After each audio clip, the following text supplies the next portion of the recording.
Hello, everyone, and welcome to our second podcast entitled Unsolicited Conversations with J and B. J and B. That's Jodi and Brad. In our first podcast, we focused on attachment styles, and I hope you learned something, Jodi. Yeah, I learned a lot. I learned a lot about myself, and I learned a lot about you, Brad. Well, that may not be good. I learned that I've got to avoid Jodi in debates, otherwise I may get maybe get taken to me. Anyway, it's really a special time for this one. This one's on sleep, why we sleep and sleep the wonder drug.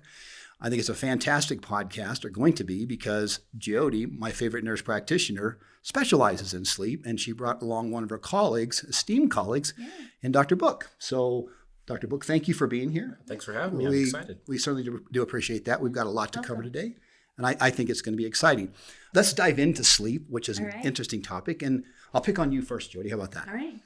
So the topic is sleep is a wonder drug. Mm-hmm.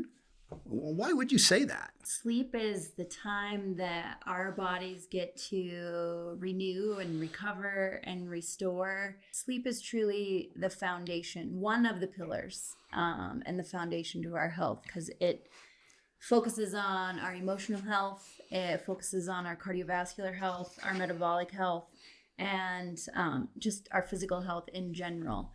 A lot of times when we don't sleep, think about how we feel the next day. We are groggy, we're tired, we're more agitated, we're grumpy with our spouses, we may be short fused.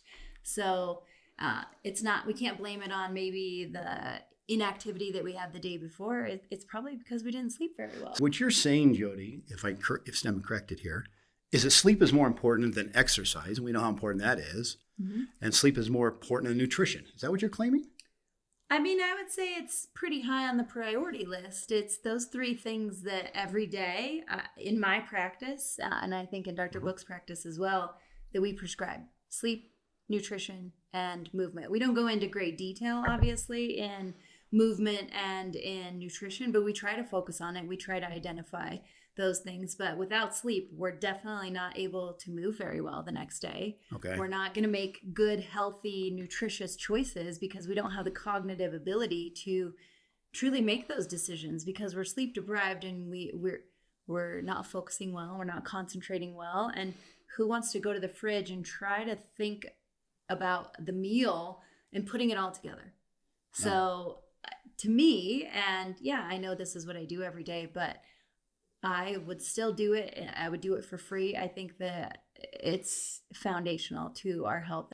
So I'm just thinking about this. What if we all got together, three of us, and created a pill that did the following things? You ready? Mm-hmm. This pill would help you live longer, would make you prettier, more attractive. Okay. Dr. Book, we could use that. Yeah. There's only so much you can do, but yeah. I'm interested. When you take a look at overall satisfaction of life and happiness, it can improve. If you've got some form of depression or anxiety, other mood disorders, it can help with that. If you are at risk of cancers in your family, dementia potentially, Alzheimer's, for example, part of that. Yeah. If you have some risk for metabolic disorders, hypertension, hyperlipidemia, diabetes. This drug it's basically a miracle drug. Could we sell it? We probably could. If you could add into there reducing your cardiovascular risk of heart attack and stroke and cardiac arrhythmias, I think I would be looking for investors. Well, I think we have it though, don't we? We have the pill. Wait a minute.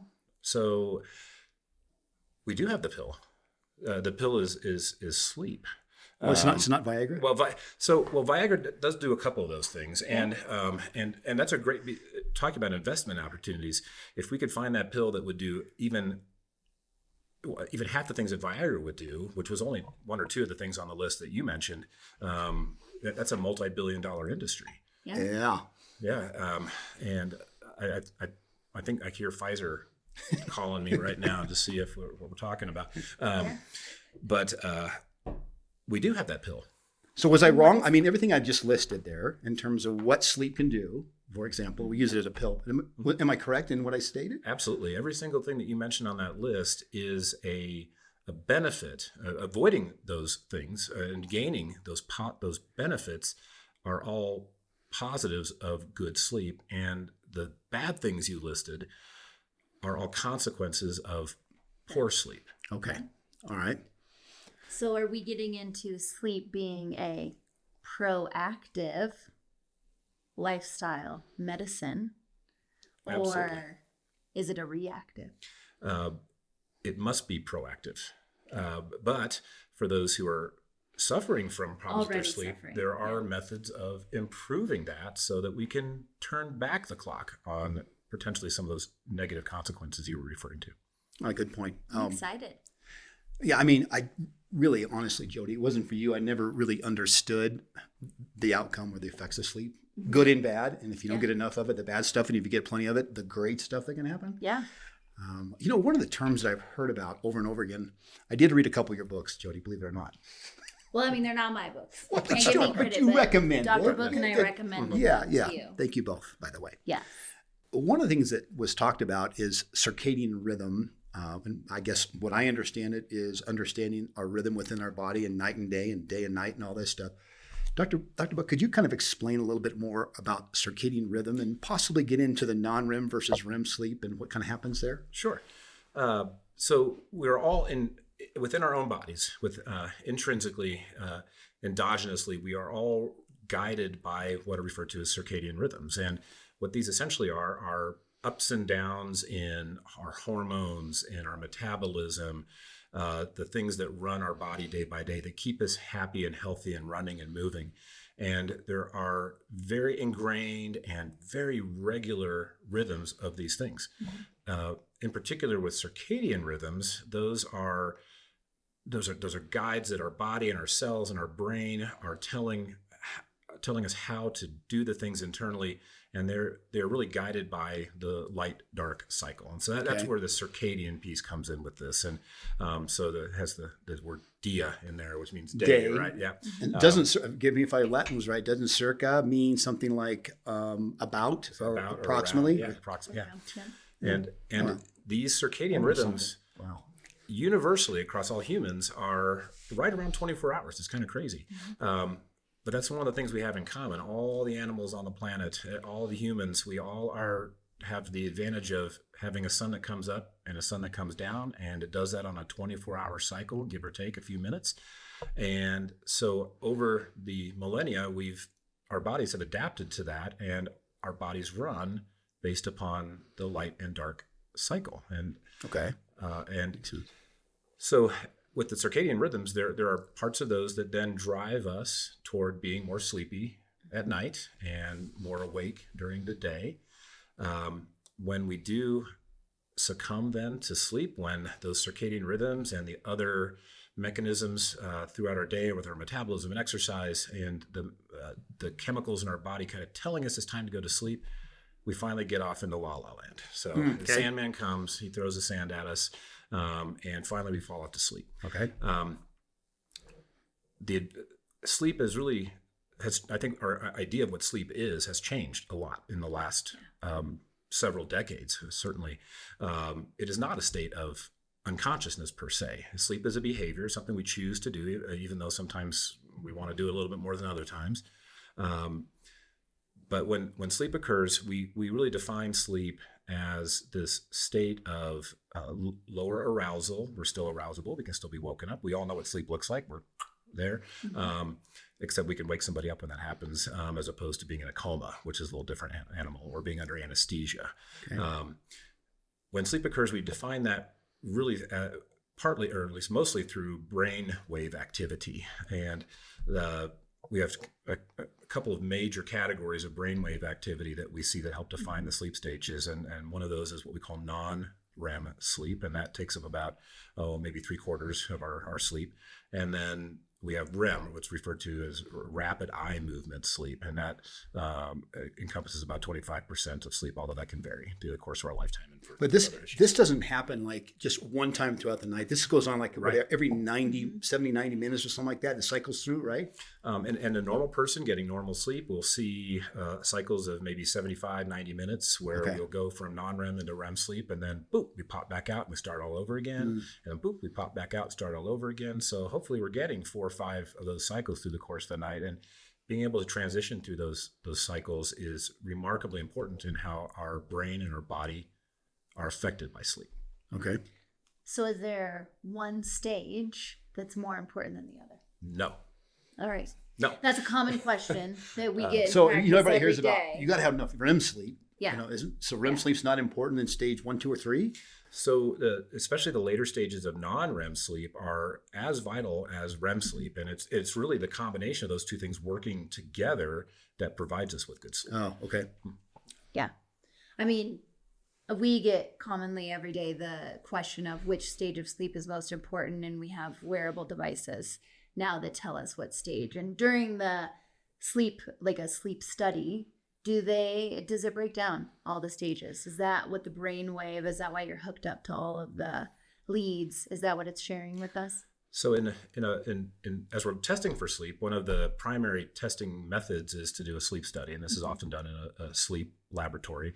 And they measure many different parameters, breathing and oxygen and heart rate and muscle movement. But one of the major things that they're measuring in that sleep study is brainwave activity through EEG. Okay. And they can determine based upon very specific signal and oscillations in the brain where you might be in those sleep stages. And we can identify kind of circadian rhythm, like how somebody sleeps. Like when I put somebody into the lab, I always have to ask those questions, like what is their sleep hygiene like, or what is their sleep like at night? Because if they're shift workers, or if they're just don't sleep well, they have a delayed sleep cycle or delayed sleep circadian rhythm, and we're putting them into the lab and expecting them to sleep during the time frame that we have in our lab. It's very hard to identify some of those. You said something that I've heard you say before. Explain it to me. You said we talked about how we need good sleep hygiene. It sounds like, what, you got to clean sleep up or what? What's going on there? Yeah, I mean, for all of us to get a good amount of sleep, and we want. And what's a good amount, by the way? When you tell people they should get between what and what hours of sleep, what you should? I mean, I recommend 7 to 9. I think some of the literature says 6 to 9 is good. So 7 to 9. So kind of on average then is 8 hours of sleep. And what do we do to get good sleep hygiene? Making sure that you go to bed at the exact same time every night and awaken at the exact same time every morning. Doing a wind down, making sure you have any blue light therapy. That would be your phone. That would be the TV. That would be anything that's stimulating. Don't exercise within 2 hours before bed. Do something calming. Put on some relaxing, meditation music. Make sure the room is nice and dark. The temperature is good. Some of the things that a lot of people do is maybe sauna therapy or hot tub therapy or hot shower, warm shower, so that you are raising your body temperature up, but you're not raising it up with exercise. You're raising the body temperature up with something relaxing, and that will allow your body to raise the temperature up. And then when you go to bed, it'll be down a couple of degrees when you get into that cool, wherever you do sleep, but that is comfortable. So you're trying to essentially lower the core, right? Yeah, the core body temperature, not peripheral, but necessarily the core. The core body temperature, yeah. So those are a lot of the things that we hear about now as the sauna therapy. Not only is it good for our cellular reactivity and reproduction, but it's also good to support sleep. The bedroom is made for sleep and sex, or the bed is made for sleep and sex. So we should not be reading. Were you aware of that, Doc? I'm learning a lot today. Thank you. I mean, everybody's going to get Viagra at the end of this too. So don't worry. Unfortunately not. And if you're reading, try not to read in bed. If you do, it's generally more calming, but we usually, as we age, we need more light to see the book. So I try to recommend reading outside of the bed. Drink some nice tea, relaxing tea, sleepy time tea, or Rubio's tea. And that's going to just kind of calm your nervous system, allow you to relax, go to sleep. That's what good sleep hygiene is making sure that you stick to, not only on weekdays when you're working, but even on weekends, you stick to the same time that you go to bed and the same wake time. Wow. Okay. I think it's respecting sleep as something that's really important. To make the analogy of eating, if you want to have a good meal, you're going to cook your food, you're going to choose what you're going to eat. You're going to have a clean plate. You're going to wash the dishes when you're all done. You have a series of behaviors and habits that go along with it. And many of us don't respect the importance of those behaviors around sleep in order to maximize it. If you're going to eat, a box, a cup of ramen out of it, it's not good food, right? But so. Well, what about? We take it for granted. Yeah. We take granted because we think we sleep, and when we're younger, we do sleep pretty well for the most part. Yeah. And then as we get older, we're like, oh well, I can drink that cup of coffee right before bed and go to sleep really well. Let's talk about that though, because or alcohol. We're having some Maker's Mark. Mm-hmm. So, Dr. Book, is this bad? What about caffeine, alcohol, tobacco, all this? I mean, is this bad stuff? Well, there are a lot of things that can affect our sleep that we are in control of. Certainly, caffeine is a big thing out there. Caffeine is all over the place. Coffee shops and energy drinks that we see. Caffeine works in our body to essentially block our sleep drive. So there's a chemical in the body called adenosine that builds up through the course of the day, and the higher it gets, the more sleepy we get. Caffeine blocks the receptors for that. So it tricks our body into thinking that we're not tired anymore. Alcohol is a sedative. Medications that are often used, either prescription or over-the-counter medications like antihistamines, a lot of the prescribed medications that are quote-unquote used for sleep are really they're sedatives. And so they change the way that our sleep architecture is. So even though they may make us sleepy, we might fall asleep. The actual sleep that we're getting is not that good. So is that why, for example, if I feel like I drink too close to bedtime, I can get to sleep as a sedative, but then I wake up in the morning, I feel like I had a crappy night's sleep. Right. Yeah. The quality of the sleep, the ability for you to move from those sleep stages to be able to transition to the non-REM and REM sleep and then back again becomes disrupted. So the continuity and the character of our sleep is fragmented, and that leads to feeling non-restored, unrefreshed, headache, liver failure, all that, We're drinking. Right. Elevates your blood pressure. Elevates your blood pressure. Yeah. And obviously moderation is the key, I think, for most things in life.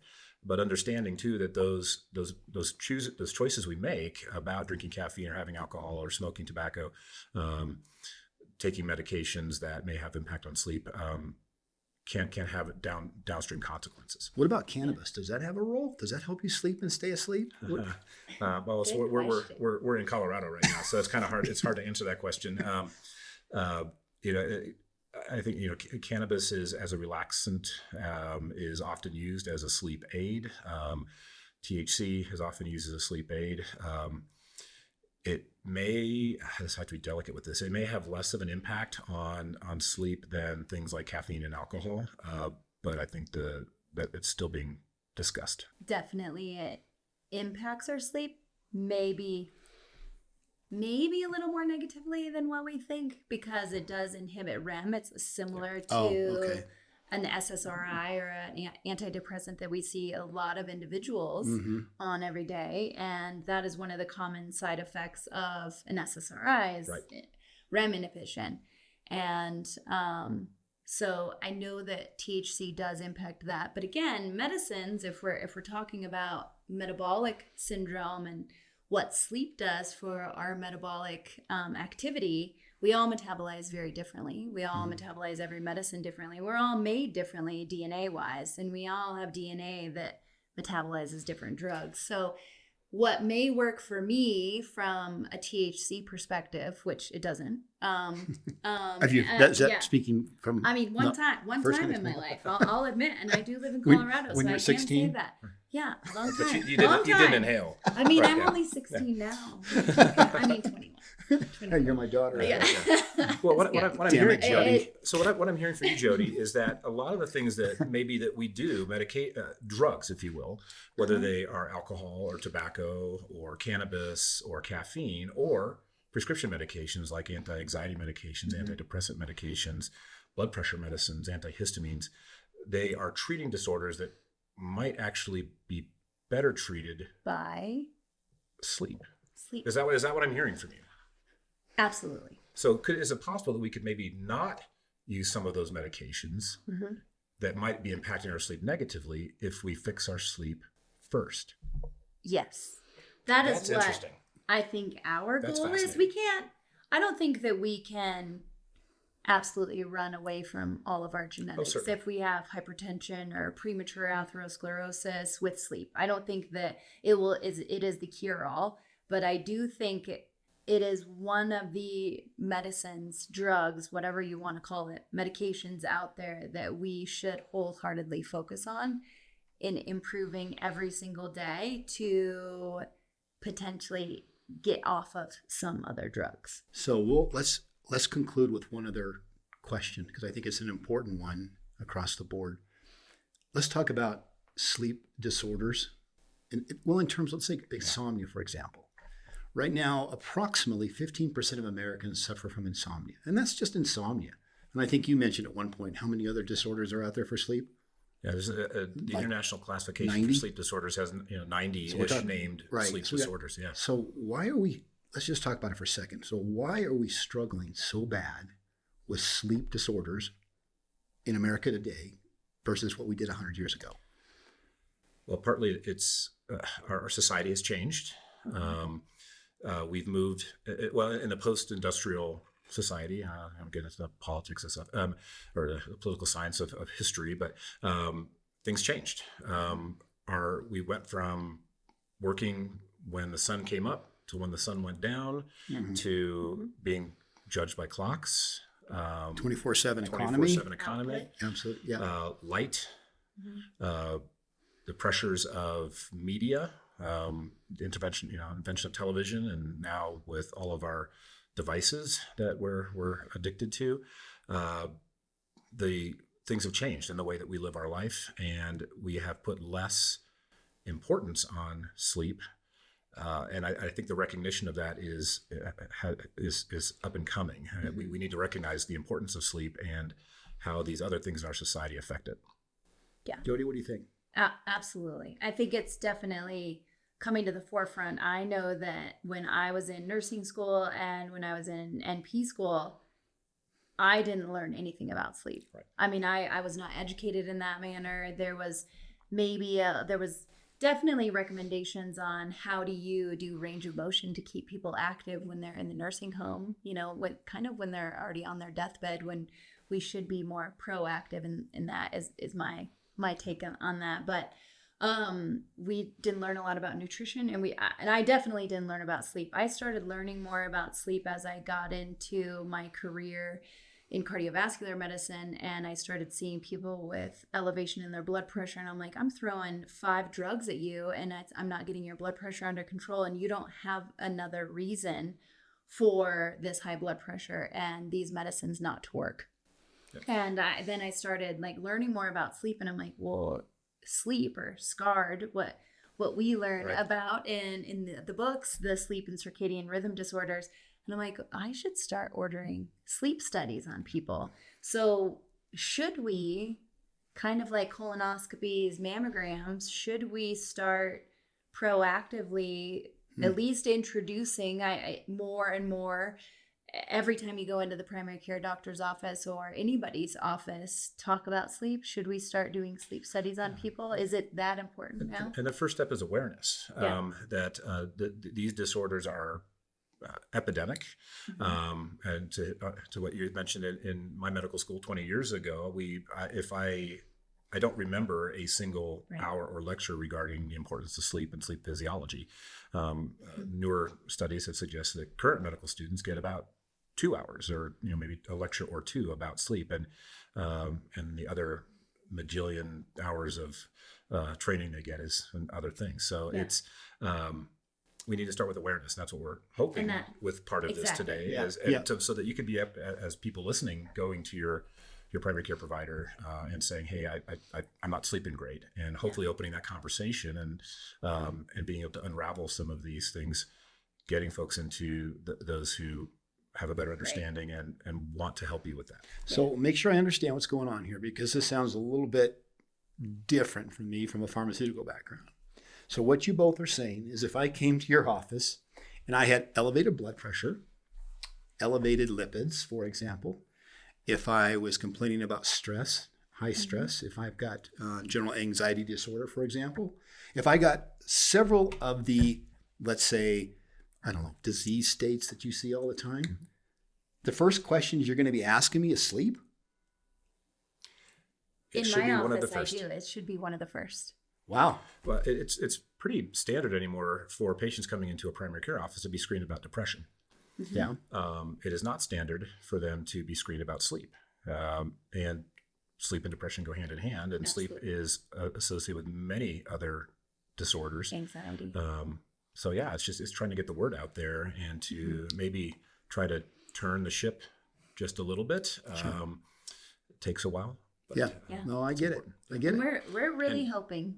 I mean, we're passionate about it, and this is what we do. Obviously, what we do for a living every day. But I think we're also passionate about making people healthier and living longer, healthier, more active lives. We also want people to be active and just living their best lives, because Well, then we're not going to so- see as much anxiety and depression and just Well, would it be disease possible too, Jodi, that processes. we don't see real quick? We don't see as much Alzheimer's. Correct. We don't see as much Parkinson's.